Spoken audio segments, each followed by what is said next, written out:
हेल' लोगोफोर, दिनै 18 नभेम्बर आरो बे 18 नभेम्बरनि फुंनि समाव नोंथांमोननो माखासे गोनां रादाबफोर होनो लानाय जादों आरो बे रादाबफोरनि उनावहाय नोंथांमोननो गासै मोन 10निबो बांसिन कारेन्ट एफेयार्सफोरबो होनाय जादों आरो बेफोरखौ गासैबो नोंथांमोना कारेन्ट एफेयार्सखौ नांगौब्ला पिडिएफ फाइलबो मोननो हानाय जागोन। बेनि लिंकखौ डिसक्रिपसनाव होनाय जादों, बेजों थांनानै डाउनलड खालामना लानो हानाय जागोन। दा फैदो फारि फारियै खौरांफोरा मा दं बेखौ नायग्रोना लादिनि, बेनि उनाव कारेन्ट एफेयार्सफोरखौ नोंथांमोननो दिन्थिनाय जागोन।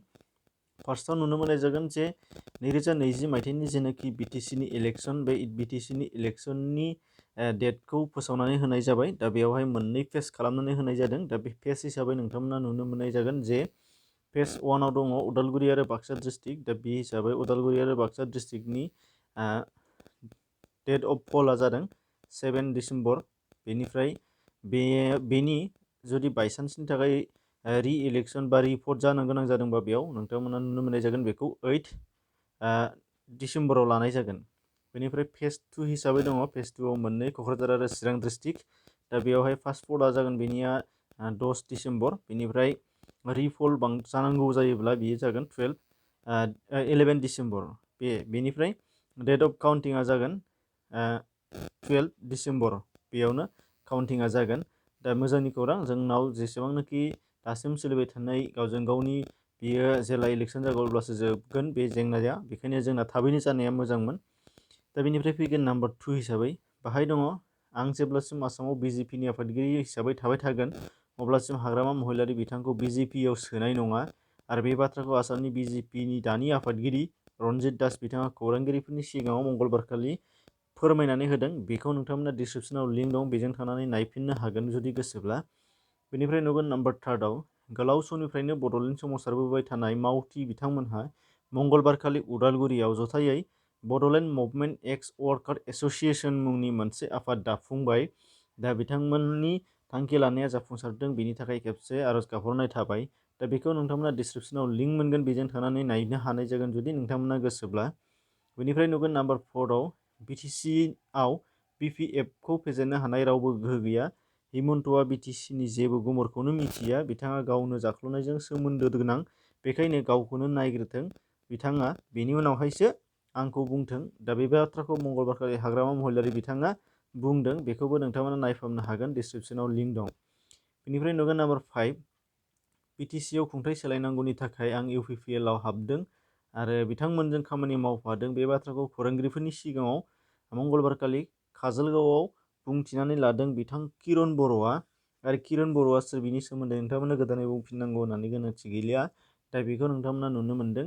बेनिफ्राय नुगोन नाम्बार 6आव जे क'क्राझारनि कारिगावआव दुंहाव थासारि, जायखौ नोंथांमोनाबो नुखाबाय जानो हागौ जे बिटिसिनि बिसायख'थिनि सिगाङाव जोंनि बर'फोरनि माखासे सुबुंफोरा गावबा गावनि राजखान्थियारि हान्जाखौ लानानै माखासे गोबां बानबुंथाय जायो। बेनि गेजेरावहायनो जोंनाव नाथाय हमस'नो हायै माखासे जानाङै जाथायफोरा जानानै थाङो, जेराव नोंथांमोना नुनो मोननाय जादों जे खोमा बिसिलायनाय। दा बेबायदि जाथाय, अगेन जाथाया जोंना नेहाथ आरो मुगैथाव। दा बेखौ जोङो फोजोबनो नांगोन, नाथाय जों फोजोबनो हायाखै दासिमबो। बेनिखायनो जोंनो थाबैनो बिसायख'थि नांगौमोन। आसा खालामो फैबाय थानाय समफोराव आरोबाव बेबायदि फिन जाफिना। बेनिफ्राय नुनो मोननाय जागोन कारेन्ट एफेयार्स हिसाबै फैदो फारि फारि नायलांदिनि। दा कारेन्ट एफेयार्स हिसाबै फार्स्टआव दङ इन्डियान एयारक्राफ्ट केरियार आइएनएस विक्रमादित्य आरो आमेरिकान एयारक्राफ्ट केरियार इउएसएस निमित्जआ जथायै मालाबार एक्सारसाइज 2020खौ सेकेन्ड फेज हिसाबै स्टार्ट खालामबाय आरो बेखौ भारत लैथोमानि सोनाब बाहागोआव खुंफुंनाय जादों। दा बेनिफ्राय नुगोन बाहाय सोंथिया बेबायदि जानो हागौ जे सेकेन्ड फेज मालाबार एक्सारसाइजखौ बबे मोननै एयारक्राफ्ट केरियारफोरा हस्ट खालामदों होननानै बुंनो हागौ। दा बे हिसाबै बाहाय नुगोन इन्डियान एयारक्राफ्ट केरियार आइएनएस विक्रमादित्य आरो आमेरिकान एयारक्राफ्ट केरियार इउएसएस निमित्ज बिथांमोना जथायै खुंफुंनाय जादों आरो बेखौ बबे पेसिफिक एबा लैथोआव खालामदों होनबा भारत लैथोमा। बेनिफ्राय नुगोन नाम्बार 2आव दङ नितिश कुमार बिथाङा फिन खेबसेबाव बिहारनि चिफ मिनिस्टार हिसाबै बिबान लाफिननो मोनबाय। बिथाङा थांनाय 2015 मायथाइनिफ्रायनो गिबि मन्थ्रिनि बिबान लादोंमोन चिफ मिनिस्टारनि, आरोबाव बिथाङा फिन देग्लायबो देरहाबावनानै गिबि मन्थ्रिनि बिबान मोनफिनबाय। दा बेनिफ्राय नुगोन नाम्बार 3, कर'ना भाइरासखौ दबथायनो थाखाय दिहुननाय भारतनि कभाक्सिन भेक्सिननि ट्रायेल खालामनाया फेज 3 आव हाबबाय। दा बेखौ भारत बाय'टेक आरो इन्डियान काउन्सिल फर मेडिकेल रिसार्चआ जथायै मावफुंनानै होदों। दा बेनो जागोन सोंथिया कर'ना भाइरासखौ दबथायनो थाखाय भारताव दिहुनजानाय कभाक्सिन भेक्सिनखौ सोर दिहुनदों? बे जानो हागौ भारत बाय'टेक आरो इन्डियान काउन्सिल फर मेडिकेल रिसार्चआ जथायै बेखौ दिहुनदों। बेयो थार्ड फेज ट्रायेलाव हाबबाय होनदों आरो थार्ड फेज ट्रायेलाव जुदि साक्सेसफुल जायोबानो बियो लन्च जागोन। बेनिफ्राय नुगोन नाम्बार 4 आव तुर्किश ग्रेन्ड प्रिक्स 2020 जायनाखि कम्पिटिसन, बेयावहाय देरहानो हाबाय लुइस हेमिल्टन बिथाङा देरहानो हानाय जादों तुर्कीनि ग्रेन्ड प्रिक्स 2020 आव आरो बिथाङा जादों इंलेन्डनि। बेनिफ्राय नुगोन नाम्बार 5 फाइनान्स कमिसन अफ इन्डियाया 15th फाइनान्स कमिसन रिपर्टखौ फाइनान्स मिनिस्टार निर्मला सीतारमन बिथांनो गथायनानै होबाय होनदों आरो बे देग्लायनि 15th फाइनान्स कमिसन रिपर्ट जेनाखि बेखौ मुं होनाय जादों फाइनान्स कमिसन इन कभिड टाइम। दा बेखौ नोंथांमोना नुनो मोननाय जादों। दा बेयावबो सोंनो हागौ फाइनान्स कमिसन अफ इन्डियाया होनाय 15th फाइनान्स कमिसन रिपर्टनि मुङा मा होननानैबो सोंनो हागौ आरो दानि फाइनान्स मिनिस्टारा सोर बेखौबो सोंनो हागौ। गोरलैसो बेयो निर्मला सीतारमन। बेनिफ्राय नुगोन उत्तर प्रदेशनि केथाम लेकनि उनाव महाराष्ट्रनि लोनार लेकआबो इउनेस्क'नि गनायजानाय रामसार साइटआव गोग्लैबाय। दा बेयोबो मोनसे गोनां बाथ्रा। दा जोंनि भारतनि गोबांथार लेक एबा बिलोफोरा इउनेस्क'जों माखासे गनायजानाय दंसै। दा बेफोरनि लिस्टखौ नोंथांमोनहा डिसक्रिपसनाव लिंक मोनगोन, बेजों थानानै नायनो हानाय जागोन गासैखौबो। दा नाथाय 2020 मायथाइयाव गनायनानै लादोंमोन नै साननैसो सिगाङाव केथाम लेक, बेखौ नोंथांमोननो कारेन्ट एफेयार्सआव आपडेट होखादोंमोन आरो बे हिसाबै बेनि उनावहाय आरोबाव फिन महाराष्ट्रनि लुनार लेकआबो इउनेस्क'जों रामसार साइट हिसाबै गनायजाबाय होनदों। दा जोंनि आसामावबो मोनसे दङ, बे जाहैबाय दिपर बिल। बे दिपर बिलआ आसामनिया रामसार साइटआव गोलैदों बे बिल। आरो बेनि अनगायै गुबुनफोरखौ नोंथांमोना लिस्ट दं, डिसक्रिपसनाव लिंक दं, बेजों थानानै नायनो हागोन। बेनिफ्राय नाम्बार 7 हिसाबै दङ ministry of new and renewable इनार्जिया PM कुसुम PM किसु स्किम लन्च खालामबावदों होनदों, जायजों आबादारिफ्रा सलार इनार्जिखौ मोनफुंनो हागोन होनदों आबाद बिथिङाव जौगाहोनायनि थाखाय, जेरै सावगारियाव नोंथांमोना नुनो मोननाय जादों।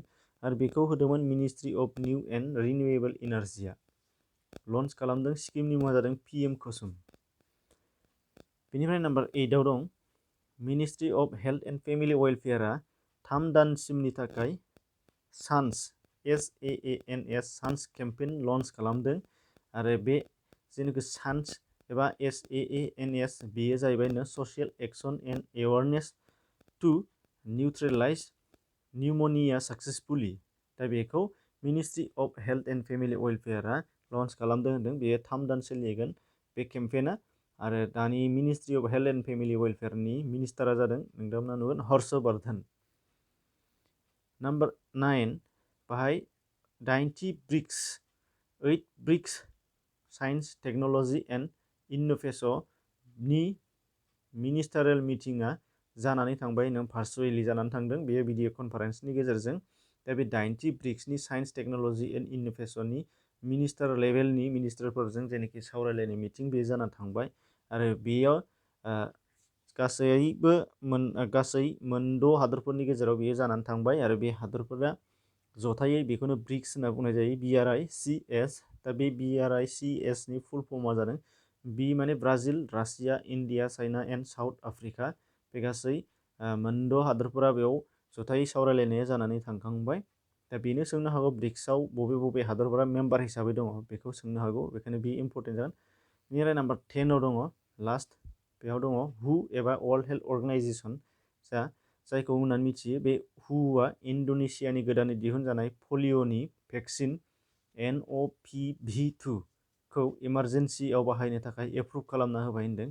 पलिअ भाइरासनि थाखाय इमारजेन्सि समावहाय बाहायनो थाखाय हुआ इन्ड'नेसियायाव दिहुनजानाय बे पलिअ भेक्सिनखौ एप्रुभ खालामबाय होनदों आरो बे पलिअ भेक्सिननि मुङानो जादों होनदों NOPV2 आरो बेनि फुल फर्मआ जादों नभेल अरेल पलिअ भेक्सिन टाइप 2। दा बेखौ नोंथांमोना गोसोआव लानो नांगोन। दा बे कारेन्ट एफेयार्सनि गासै बाथ्राफोरखौ नोंथांमोननो PDF फाइलनि खालामनाय जादों, बेखौ लिंकआव दङ डिसक्रिपसनाव, बेजों थानानै डाउनलड खालामबानो जाबाय। दा बेखिनि दिनैनि थाखाय एसेनोसै, गोजोन्थों।